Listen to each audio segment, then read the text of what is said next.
nada me marcou mais do que uma vez eu fiz uma matéria. Uma das primeiras matérias que eu fiz era sobre o astronauta John Glenn, que estava enveredando para o mundo da política. E aí eu usei uma frase, né, que era assim: se Glenn não cuidar melhor do seu carisma e da sua capacidade de comunicação, sua candidatura irá para o espaço. E dessa vez, sem nenhum heroísmo. Se tratava do primeiro cara a entrar em órbita. O Paulo Francis, essa frase é genial! Olha, aquilo... Essa frase é genial!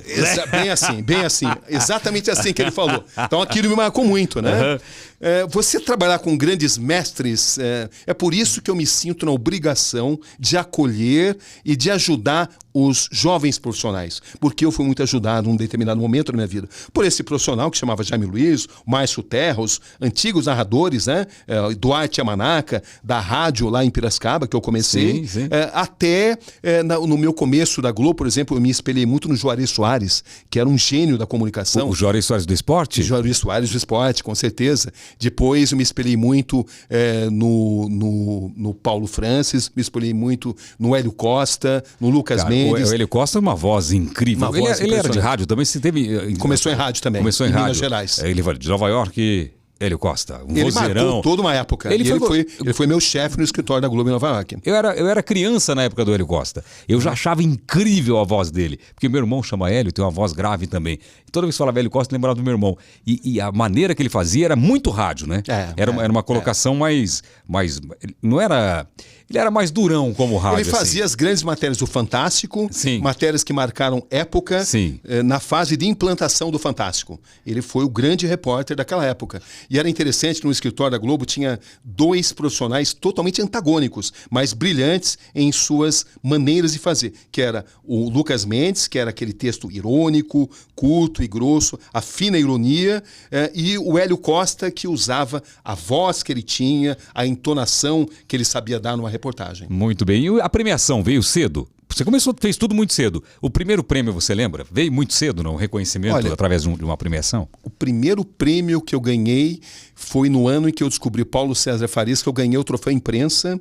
Aí logo depois eu ganhei o prêmio Vladimir Herzog, numa reportagem no Afeganistão. Quantos anos eu tinha? Eu tinha 32 anos de idade. Caramba, depois de muito tempo de carreira. Não veio tão cedo assim, bom, né? Antes eu tinha ganho prêmios como repórter esportivo no começo da minha carreira.